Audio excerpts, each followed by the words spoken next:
पिशवी सिसाट. आजचा धडा बाकी 20 रुपयाचं काय. लेखक बाबाराव मुसळे. मी आत येऊ शकतो का सर? हातातल्या फाईली सावरत विकासने विचारले. साहेब कुठली तरी फाईल पाहत होते. त्यांनी मानेनेच हो म्हटले. आवाजावरून त्यांनी विकास आत आल्याचे वर न पाहताच ओळखले आणि तक्रारीच्या सुरात बोलले. विकास सर, कालच्या त्या मुलानं मला 80 रुपयांना फसवलं. तुमच्यामुळे हे सारं घडलं. ही मुलं महाबिलंदर असतात. तुम्हाला त्याचा कसा पुळका आला तेच मला कळत नाही. 100ची नोट घेऊन गेला. एकदा गेला तो गेलाच. बघा, त्याची पाण्याची बाटली मला 100 रुपयात पडली. एका दमात साहेबांनी मनातली नाराजी व्यक्त केली. क्षणभर विकासला वाटले, आपण आपल्या खिशातून साहेबांना 80 रुपये काढून द्यावे. पण त्याने तसे केले नाही. तो साहेबांच्या समाधानासाठी म्हणाला, तसं नसेल सर, काही अडचण आली असेल त्याला म्हणून. काही सांगू नका. यानंतर असली मुलं कार्यालयात आलेली मला चालणार नाही. समजले? साहेब म्हणाले. नाईलाजाने विकासने हो म्हटले. साहेब म्हणतात ते सत्य होते, तरी ते संपूर्ण सत्य नसावे असे विकासचे मन त्याला सारखे सांगत होते. राजू हा मुलगा फसवाफसवी करणारा वाटत नव्हता. मागच्या महिन्यापासून विकास त्याला ओळखत होता. विकासची मेहुणी टाटा कॅन्सर सेंटरच्या बी विंग मध्ये दाखल झाली होती. विकास सकाळ संध्याकाळ त्यांना भेटायला आणि डबा पोहोचवायला जात असे. टाटा कॅन्सर सेंटरच्या शेजारीच त्याचे कार्यालय होते. तिथल्या त्याचा वावर नित्याचा झाला होता.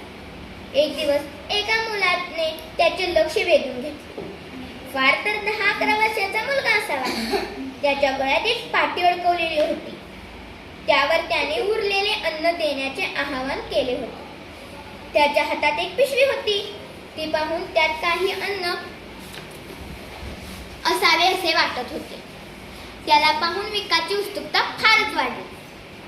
त्याने एक दिवस त्याला बाजूला घेतले आणि बरेच काही विचारले. तुझं नाव काय? तू कुठला? येथे का आलास? कोणत्या इथे शिकतोस? वगैरे. साहेब ज्या मुलाविषयी बोललेले होते तोच हा राजू. तो वाशिम जिल्ह्यातल्या एका खेडेगावचा 5वी इथे शिकणारा.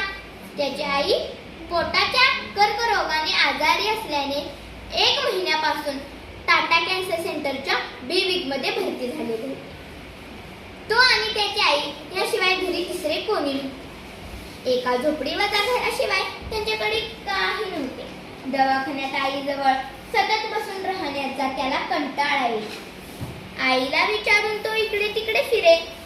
आईने त्याला सांगितले होते, जास्त लांब जाऊ नको, कोणाच्या वस्तूला हात लावू नको. तो तिथंच बाहेर फिरायचा. तेव्हा त्याच्या लक्षात आले की पेशंट सोबत आलेले अनेक गोरगरीब भुकेने व्याकुळ होऊन इथे पैशांसाठी, अन्नासाठी दुसऱ्यांसमोर हात पसरतात. दुसरीकडे बरेच लोक जेवून शिल्लक राहिलेले अन्न कचरा कुंडीत फेकून देतात. ते अन्न जर या गरजूंना मिळाले तर. त्याने एक पुट्टा घेतला. त्यावर लिहिलेले, उरलेले अन्न फेकू नका, मले द्या, मी ते उपाशी लोकांना देतो. राजूने पुट्ट्याला दोरी बांधून ती गळ्यात अडकवली. राजूच्या गळ्यातली पाटी वाचून लोक राहिलेले अन्न त्याला देऊ लागले. बरेच अन्न जमा होऊ लागले. ते जमा झालेले अन्न तो गरजूंना द्यायचा. त्यांच्या डोळ्यातले समाधान पाहून त्याला हायसे वाटायचे. दवाखान्यातील पेशंटच्या नातेवाईकांना बाहेरून काही आणून द्यायचे असेल तर राजू पळत जाऊन आणून द्यायचा. एखाद्या पेशंटचा जवळचा नातेवाईक कुठे बाहेर जाणार असला तर तो राजू, ध्यान दे माझ्या पेशंटकडे, मी जरा जाऊन येतो म्हणून बिनधास्त निघून जायचा. बी विंग मधल्या सर्वांना त्यांचे भारी कौतुक होते. कार्यालयाच्या बाहेर असलेल्या हॉटेलमधून विकास रोज पाण्याची बाटली घेत असे. पण एक दिवस त्याला कार्यालयामध्ये पोहोचायला उशीर झाला. म्हणून त्याने राजूला पाण्याची बाटली कार्यालयामध्ये पोहोचवायला सांगितले. पाण्याच्या बाटलीचे पैसेही त्याच्याजवळ दिले. राजू अधूनमधून विकासला पाण्याची बाटली पोहोचवू लागला. हे काम राजू आनंदाने करी. विकासच्या साहेबांनी राजूला बऱ्याच वेळा विकाससाठी पाण्याची बाटली कार्यालयामध्ये आणून देताना पाहिले होते. असाच काल सकाळी तो कार्यालयामध्ये विकाससाठी पाण्याची बाटली घेऊन आला होता. त्याने एक पाण्याची बाटली विकासच्या साहेबांनाही दिली. त्यावेळी साहेब म्हणाले, 20 रुपये सुट्टी नाही, 100ची नोट आहे. त्यावर राजू म्हणाला, सर द्या ती नोट, मी 80 रुपये आपल्याला आणून देतो. साहेबांची 100 रुपयाची नोट घेऊन राजू गेला. तो अद्याप आलाच नाही. राजूने साहेबांना खरंच फसवले असेल का? काय झाले असेल नक्की? विकास विचारात गढला. तेवढ्यात सर, आज येऊ का? राजूच्याच वयाचा एक मुलगा दारात उभा राहून विचारत होता. साहेब आणि विकासने आधी त्या मुलाकडे आणि मग एकमेकांकडे पाहिले.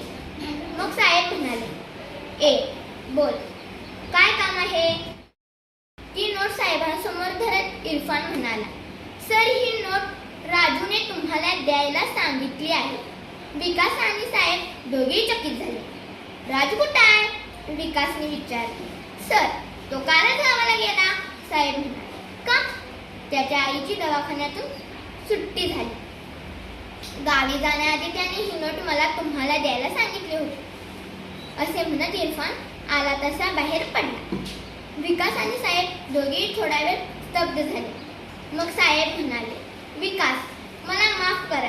माणसं ओळखण्यातला तुमचा अधिकार मोठा आहे. त्या मानाने मी फारच अनुभवशून्य आहे. या नोटेतले 80 रुपयेच माझे आहेत. पण बाकी 20 रुपयाचं काय?